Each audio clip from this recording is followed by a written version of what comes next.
So right here on the table is a prototype of one of the first smart docks to actually have a fully functioning touchpad as well as USB hub integrated right into its system.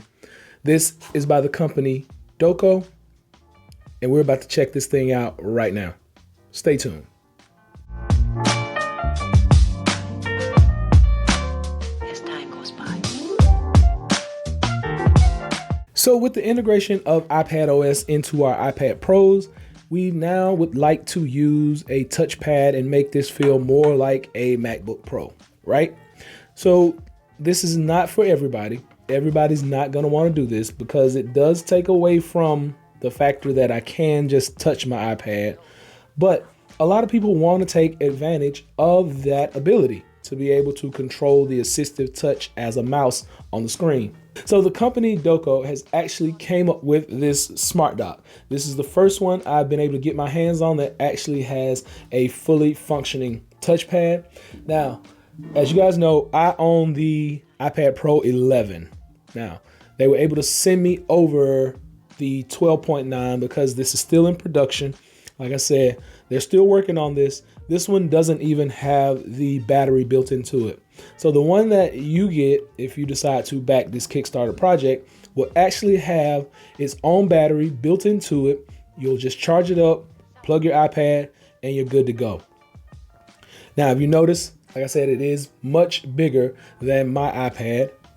For reference, there's my iPad, there's the screen. Now, they do make one for the iPad Pro 11. It's just not ready in this model yet. Hopefully, we'll be able to get one in the studio very soon so we can check that out. But first off, let me run through some of the features that this actual hub slash keyboard case will actually get you. First off, I want you to notice up at the top, you're gonna have that camera cutout, which is very significant. You're not gonna lose any of your camera space up there. It's nice, wide, and open. You're good to go with that camera. And then if you look to the middle, you can see that USB Type-C hub right over there. That's where you're gonna plug in at, and it's gonna give you the power to this keyboard itself. Now, keep in mind that this one that I have in front of me is a prototype model. So the iPad is going to supply all the power going to this one. And if you take a look at the side, you actually get two USB-A. These are 3.0 quick charge. And then you get a slot for an SD card as well as a micro SD card. So if you turn it over to the other side, you actually get an HDMI that's square in between two USB Type-C ports. Now, both of these USB Type-C ports will not charge. One supports fast charging, PD charging, and the other is going to support data transfer. So that's a big deal because we have our SD card slots, our hard drives that we still want to use, and these are going to allow us to use those as well as charge our device at the same time. Next, you're going to get a full keyboard that's going to be great for typing. These keys are actually really tactile. When you push, they actually punch back.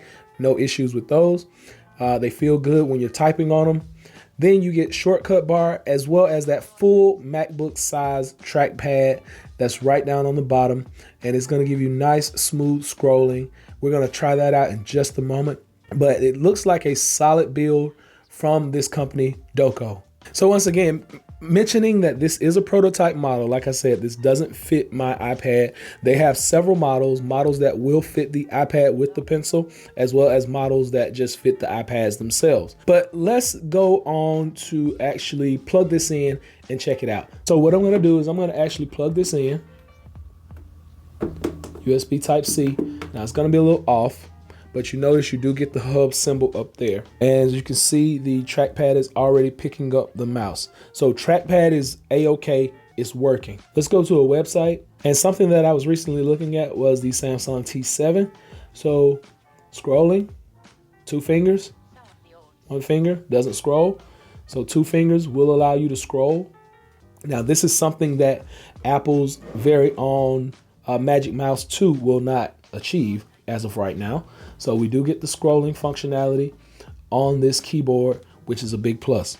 And then in order to go back home, you can exercise using one of your shortcuts up there. Takes you back right to the home screen. So fully functioning keyboard fully functioning shortcuts across the top. All that looks good. Volume up and down, mute, volume back up.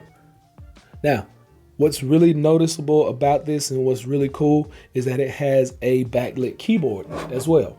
So as you can see right down in there, and you actually have different brightness settings that you're going to be able to achieve just by hitting that button up there, as well as all of your commands are right here, good to go. You just hold down your command button and you got those same Apple commands that you would normally have. So obviously one of the biggest questions that we're going to have out of this device is, do these peripherals actually work? So you got your PD charger over here. I have my MacBook Pro charger right here. I'm going to plug it in.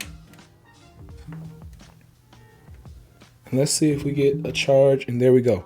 Green, we got lightning bolt, charging, we're good to go. So we know that the charger is going to work. So I actually have my T5 right here. Let's see if we can actually get the data to come up.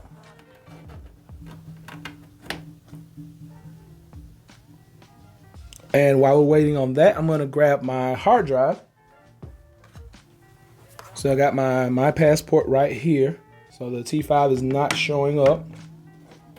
I'm gonna unplug that. And I'm gonna plug in the hard drive. Just to see if that's working. And I can hear it powering up, but still nothing on the screen yet. So next thing, I have a thumb drive right here. I'm gonna plug it in.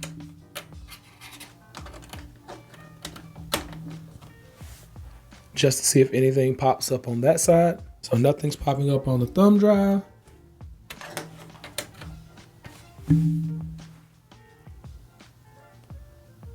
Same thing with the other USB type A. So guys, as of right now, the peripherals are not functioning on this prototype model that I have. The trackpad works perfectly, and hopefully the kinks and all the bugs will be ironed out, because I really feel that this is a good, solid product. We just got to make sure that everything is going to be working. So just for a size comparison, I have my MacBook Pro. This is my 13-inch right here. Open it up, and there we go. If you look at the trackpad, it's not fully the size of the MacBook trackpad, but it's almost close. It's pretty close to the size of the MacBook Pro trackpad. A little bit smaller, but it still has a lot of room to work with. So, you know, here on my channel, my job is to give you guys the best information so that you don't waste your money. I feel that this is a solid contender for 2020 and the iPad Pro game. I feel that the trackpad is going to be a big winner for a lot of people. They're going to just swap over and start using their iPad more so as a computer versus carrying the MacBook around.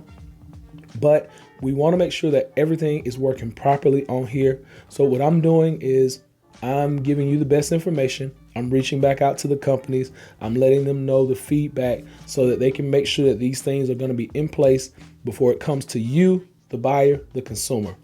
So hopefully this has been able to help someone out. I'm still going to drop that Kickstarter link. Like, this is a Kickstarter project. I'm still going to drop that link.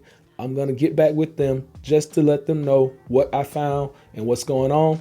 But as of right now, trackpad functions well. Keyboard functions perfectly. We're just making sure that our peripherals are going to be doing the same thing, because I feel that it has great potential. But if the peripherals don't work on the side, it's not going to be worth it. So hopefully this has been able to help someone out. Until next time, be sure and give me that thumbs up, and please subscribe. Average Tech Guy out. Peace.